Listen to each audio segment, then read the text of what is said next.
परशुराम सेवा संस्थान मैदान में आयोजित एक कार्यक्रम में मधु मिश्रा ने वर्ग विशेष के खिलाफ तीखी टिप्पणी की। मधु ने कार्यक्रम में मौजूद लोगों से कहा कि आज तुम्हारे सिर पर बैठकर संविधान के सहारे जो राज कर रहे हैं, याद करो वो कभी तुम्हारे जूते साफ किया करते थे, आज तुम्हारे हुजूर हो गए हैं, क्यों हम बट गए। बीजेपी की महिला नेता हैं ये, और इन्होंने विवादित बयान दिया।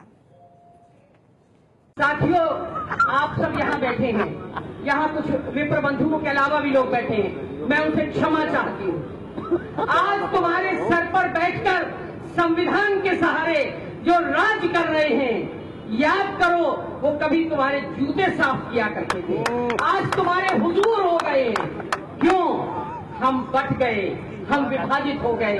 मेरे छोटे भाई सतीश गौतम को शायद आज से 40 वर्ष बाद का भारत दिख रहा है कि तुम्हारे बच्चे कहीं फिर गुलाम न हो जाएं, कहीं फिर हुजूर न कहने लगे उन्हें जिन्हें तुम अपने बराबर में बैठाना पसंद नहीं करते।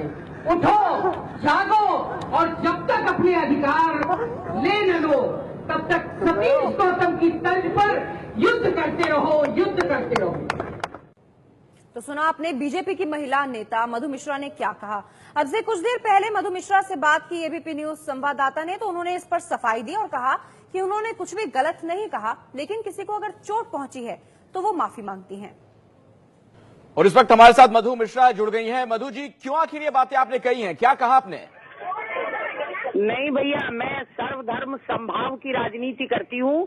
मेरी कोई भावना किसी वर्ग विशेष को, किसी समुदाय को आहत करने की नहीं थी, और अगर फिर भी किसी की भावना आहत हुई हो तो मैं क्षमा प्रार्थी हूँ।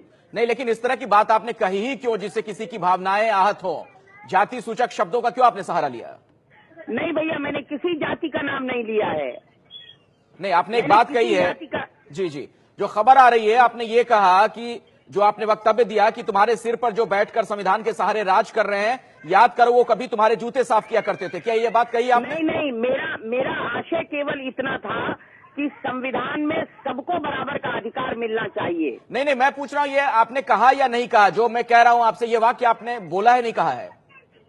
नहीं भैया, मेरी ये भावना नहीं थी। मैंने केवल इतनी बात कही है कि संविधान में सबको बराबर का अधिकार मिलना चाहिए, सब समान है, और अच्छा, सबका साथ हो, सबका विकास हो। नहीं, भावना आप बताने की कोशिश कर रही हैं आशय, लेकिन शब्द यही थे ना आपके जो मैं कह रहा हूं। नहीं भैया, मेरी भावना है, वही मेरे शब्द हैं कि मैंने किसी जाति सूचक शब्द का प्रयोग किया ही नहीं है। मैं एक बार फिर से आपके सामने वो वक्तव्य आपका रख रहा हूं। मुझे ये बताइए, क्या आपने ये बात कही है कि आज तुम्हारे सिर पर बैठकर संविधान के सहारे जो राज कर रहे हैं, याद करो वो कभी तुम्हारे जूते साफ किया करते थे? भैया, इसमें किसी जाति का नाम नहीं लिया है मैंने। नहीं तो किसके बारे में बातें आप कह रही हैं कि याद करो वो कभी तुम्हारे जूते साफ किया करते थे? जो संविधान का फायदा पंक्ति में बैठे अंतिम व्यक्ति को मिले, वही प्रथम व्यक्ति को भी मिले। नहीं, ये आप बड़ी अजीबोगरीब सी दलील दे रही हैं। आपने जो बात कही उसका बड़ा सीधा सा मतलब निकलता है कि तुम्हारे सिर पर बैठकर संविधान के सहारे जो राज कर रहे हैं, याद करो वो कभी तुम्हारे जूते साफ किया करते थे। आप क्या साबित करना चाहती हैं इस तरह के वक्तव्य? मेरा मतलब भी सुन लीजिए। मेरा मतलब ये था कि संविधान में सबको बराबर का अधिकार मिले, बस इतना सा मेरा आशय है, यही संदेश है मेरा। सबका साथ, सबका विकास, ऐसी मेरी कोई नहीं, लेकिन आपकी मंशा तो ये लगती है कि आपको इस बात का दुख है कि जो जूते साफ किया करते थे आज उन्हें बराबरी का हक मिल रहा है। मैं अब आपसे रूबरू हूँ, मैं बोल रही हूँ, मेरी मंशा समझ जाइए। सबका साथ, सबका विकास, यही मेरी मंशा है, यही मेरी भावना है। तो आप माफी मांगती हैं? आप माफी मांगती हैं अपने इस वक्तव्य के लिए? जी, आप माफी मांगती हैं अपने इस वक्तव्य के लिए? यदि मैंने अपनी भावना आपको व्यक्त कर दी, यदि इसके बावजूद भी अगर किसी के भावना नहीं, भावना छोड़िए, आपके शब्द भी आपत्तिजनक हैं। मधु मिश्रा जी, आपके शब्द भी आपत्तिजनक है, क्या उसके लिए आप माफी मांगती हैं? नहीं भैया, कोई शब्द आपत्तिजनक नहीं है।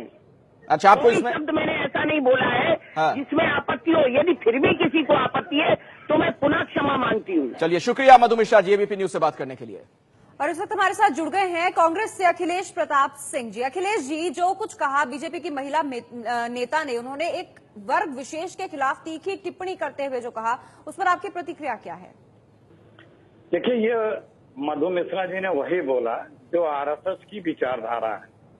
जब ये देश आजाद हो रहा था तो आरएसएस इसी विचारधारा को लेकर के बाबा साहब अम्बेडकर और संविधान में दिए गए इन प्राविधानों और इस तरह के जो उपाय किए गए थे कि सबको बराबर का हक मिल सके और उन्हें अवसर मिल सके, सामाजिक, राजनीतिक, आर्थिक, उसका ये लोग विरोध करते थे। आज भी ये दर्शाता है कि उसी मानसिकता से ये लोग पूरी तरह ओतप्रोत हैं। और आज वो लोग जी। जो मोदी जी की सत्ता में बैठे हैं, उनके पार्टी के लोग हैं, क्या नजरिया रखते हैं हमारे समाज के जो पिछड़े दलित और शोषित लोग हैं, जिन्हें अभी पूरा अवसर सामाजिक, राजनीतिक, आर्थिक नहीं प्राप्त हुआ, उनके प्रति क्या भाव रखते हैं, कैसी बात ये सोच सकती हैं। आप देखिए क्या क्या इन्होंने बोला है जी। ये कोई, हम एक सभ्य समाज में रहते हैं, हम दुनिया की इतनी बड़ी महाशक्ति और इतने एडवांस कंट्री हो चुके हैं, लेकिन उसमें भी अभी भी कैसे विचार रखते हैं। बिल्कुल, इन्होंने कार्यक्रम में मौजूद लोगों से कहा कि आज तुम्हारे सिर पर बैठकर संविधान के सहारे जो राज कर रहे हैं, याद करो वो कभी तुम्हारे जूते साफ किया करते थे। इस तरह की टिप्पणी की है। और एक